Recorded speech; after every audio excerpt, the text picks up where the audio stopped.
ខ្ញុំឈឺដៃតែហើយឆាប់យកលុយ20,000ឲ្យខ្ញុំអញ្ចឹងអូននិយាយច្បាស់មកគឺប៉ាអូនឈឺឬក៏ប៉ារបស់បងឈឺអីយ៉ាប៉ាខ្ញុំមិនមែនជាប៉ាបងទេអីកុំនិយាយច្រើនឆាប់វេលុយឲ្យខ្ញុំមកឲ្យលឿនឡើងបានជាប៉ារបស់អូនជាអ្នកឈឺអញ្ចឹងហេតុអីបានជាមិនយកលុយពីបងវិញទៅរកបងប្រុសរបស់អូនទៅបងប្រុសខ្ញុំគេទៅទិញណាំថ្មីឥឡូវនេះគេមានលុយមកពីណាបងប្រុសអូនឆ្នាំមុនទៅទិញផ្ទះថ្មីឆ្នាំនេះទិញណាទំនើបទៀតគេពិតជាមានលុយមែនចាសៀវមីងខ្ញុំដឹងថាបងមិនពេញចិត្តបងប្រុសខ្ញុំទេប៉ុន្តែឥឡូវនេះគឺគ្មានលុយខ្ញុំគួរធ្វើយ៉ាងម៉េចទៅបានជាគេគ្មានលុយអូនឲ្យបងទៅរកលុយ20,000នេះមកពីណាស្ថានភាពក្រុមហ៊ុនយើងឥឡូវនេះយ៉ាងម៉េចមិនមែនអូនមិនដឹងទេហើយយ៉ាខ្ញុំមិនខ្វល់ទេចុះប៉ាខ្ញុំឥឡូវនេះឈឺហើយបងគឺជាកូនប្រសាកូនបើបងមិនយកលុយមកអ្នកណាជាអ្នកយកលុយទៅព្យាបាលគាត់ទៅសរុបមកលុយនេះមួយកាក់ក៏បងមិនចេញដែរប៉ារបស់អូនឈឺមិនតាក់ទងស្អីជាមួយនឹងបងទេបងគឺជាអ្នកក្រៅសោះមិនមែនទេចាងសៀវមីងស្ដាប់មកខ្លួនឯងនិយាយទៅជាពាក្យមនុស្សដែរទេខ្ញុំជាប្រពន្ធបងប៉ារបស់ខ្ញុំក៏ដូចជាប៉ាបងចុះបងមិននឹងអាចខ្លាចទៅជាអ្នកក្រៅបានទៅហេតុអីខ្ញុំជាអ្នកក្រៅនេះជាពាក្យម៉ាក់អូននិយាយដល់ផ្ទាល់មាត់ឆ្នាំមុនផ្ទះពួកអូនរើអូនមិនបានលុយសំបីតែ1សេនពេលនោះម៉ាក់អូននិយាយយ៉ាងម៉េច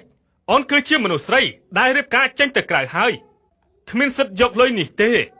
ប៉ាម៉ាក់អូនមានតែប្អូនប្រុសអូនដែលជាកុំមកម្នាក់ប៉ុណ្ណោះថ្ងៃក្រោយពួកគាត់ចាស់ហើយឈឺគ្មានអ្នកណាមើលថែ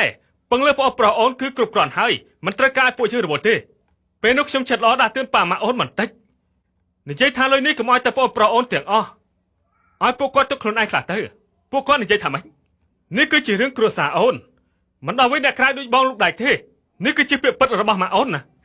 មិនមែនតែចាងសៀវមីងរឿងនេះកន្លងផុតតែកន្លះខែទៅហើយមិនក៏បងនៅចាំទៀនចិត្តចង្អិតចង្អល់ម្លេះប៉ាខ្ញុំឥឡូវនេះដេញនៅលើក្រែពេននៅជាប៉ាបង្កើតខ្ញុំទៀនរឿងនេះបងមិននឹងអាចមិនខ្វល់បានទៅប្រកាសជាបងប្រុសអូនជាអ្នកខ្វល់ហើយបងប្រុសអូនជាកូនបង្កើតរបស់ប៉ាអូនមិននឹងដល់វិញអ្នកក្រៅដូចជាបងម្នាក់នេះនៅមែនទៀតពួកយើងរៀបការមក10ឆ្នាំហើយតាំងពីរៀបការមកដល់ពេលនេះការប្រាក់ខែអូនទុកនៅប៉ាម៉ាអូនរហូតមកការចំណាយនៅក្នុងផ្ទះយើងអូន1សេនក៏មិនអាចយកចេញមកដែរការប្រាក់ខែអូននោះអូបងជាមនុស្សប្រុសម្នាក់ដែលចង់កាត់ប្រាក់ខែពីមនុស្សស្រីពួកយើងរកលុយចិញ្ចឹមគ្រួសារឬមួយក៏តែជាការងារបងជាមនុស្សប្រុសដែលអាចធ្វើបានទេបងចង់បានប្រាក់ខែអូនរឿងនេះបងគិតក៏មិនហ៊ានគិតដែរក្រែងការប្រាក់ខែអូនទុកនៅប៉ាម៉ាអូនជាអ្នកថែរក្សាមែនទេឥឡូវនេះគាត់ឈឺត្រូវការលុយយកការប្រាក់ខែអូនទៅគឺបានហើយតាលុយនោះប្រើមិនបានឬក៏មិនអាចប្រើឆ្នាំមុនក្រុមហ៊ុនបងជួបការលំបាកធំយ៉ាងនេះបងថាយកលុយរបស់អូនមកប្រើបន្តិចសិន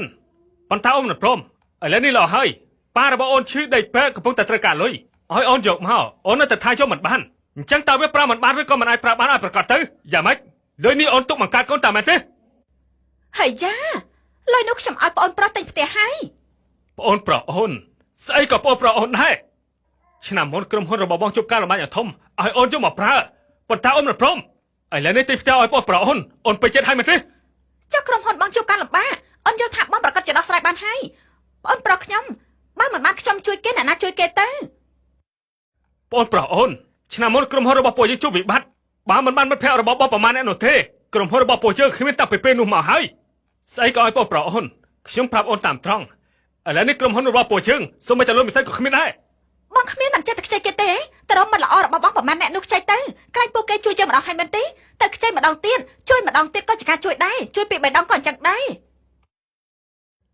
អូនគឺជាប្រពន្ធរបស់បងមិនជួយបងក៏ហីទៅអូនឥឡូវនេះឲ្យបងតែខ្ចីលុយគេមើលជំងឺប៉ារបស់អូនទៀត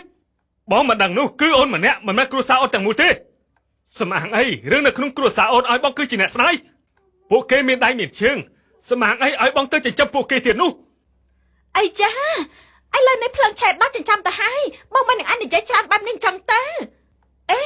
ក្រែងមិនល្អរបស់បងប្រមាណអ្នកនោះមានលុយណាស់មែនទេទៅរកខ្ចីពួកគេមកពេលក្រុមហ៊ុនពួកយើងជួបវិបត្តិគឺគេជាអ្នកជួយបងឥឡូវមានមនុស្សចាស់ដេញនៅពេទ្យទៅហើយរកពួកគេខ្ចីបន្តិចទៀតទៅពួកគេប្រកាសជាជួយយើងមិនខាននោះទេស្មាងអីទៅលឺហ្វី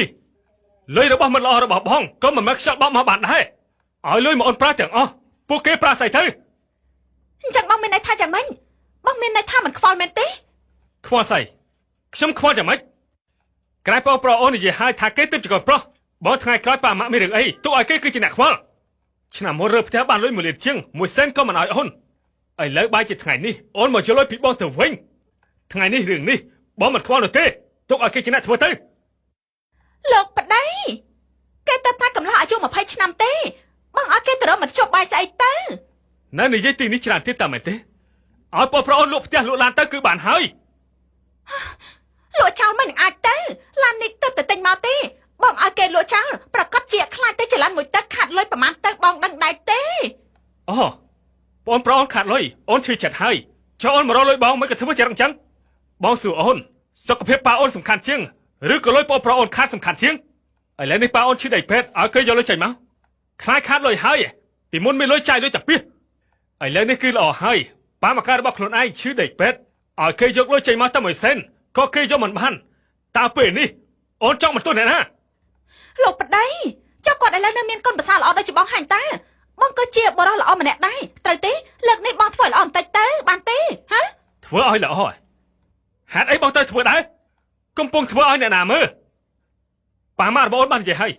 បងត្រឹមតែជាអ្នកក្រៅបងទៅធ្វើល្អឲ្យអ្នកណាមើលទៅ អេចាស់សៀវមីងគាត់គឺជាបាបបង្កើតខ្ញុំណា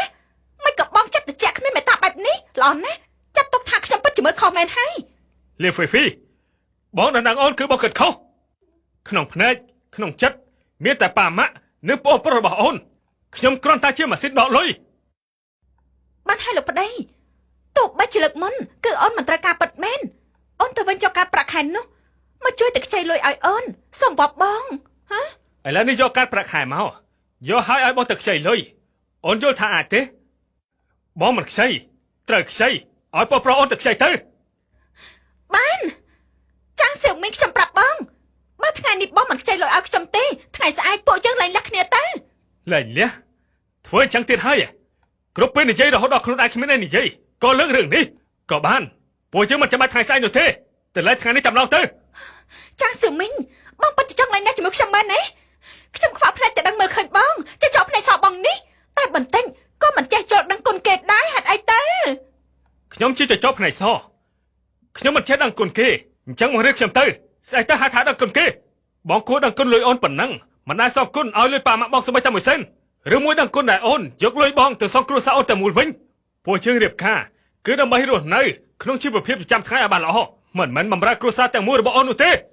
ពួកយើងមកគ្នាជាប្រិយប្រពន្ធគួរតែរួមសុខរួមទុក្ខជាមួយនឹងគ្នាចិត្តមួយថ្លើមមួយបងមិនចង់មានមិនចង់បានប៉ុន្តែក្នុងនាមអូនជាប្រពន្ធដឹងអ្វីថាគួរធ្វើអ្វីដែលមិនគួរធ្វើហើយបើសូម្បីតែទាំងនេះក៏អូនធ្វើមិនបានអញ្ចឹងពួកយើងគិតដើមមិនឆ្ងាយទៀតទេមនុស្សដូចជាអូននៅថ្ងៃនេះបងមិនត្រូវការទៀតទេ ចាស់សៀវមីងអូនត្រូវការថ្លៃថ្នាំពេទ្យ20ម៉ឺនពីបងមិនឲ្យទេនៅដេញអូនចេញទៅទៀតបងធ្វើបែបនេះប្រកាសជាមានកម្មពីមានកម្មពីឬអត់មិនមែនអូនជាអ្នកសម្រេចទេពាក្យពីដើមនិយាយប្តីប្រពន្ធចិត្តតែមួយដៃមួយដុំអាចខ្លាចជាដុំមាសចាំពីពេលពួកយើងរៀបការមកចិត្តរបស់អូនមិនដែលនៅផ្ទះរបស់ពួកយើងនោះទេថ្ងៃនេះខ្ញុំឆ្អែតហើយមនុស្សស្រីដូចជាអូនចេញទៅនៅថ្ងៃនេះទៅគ្រប់គ្នាយល់ថាខ្ញុំធ្វើត្រូវដែរទេ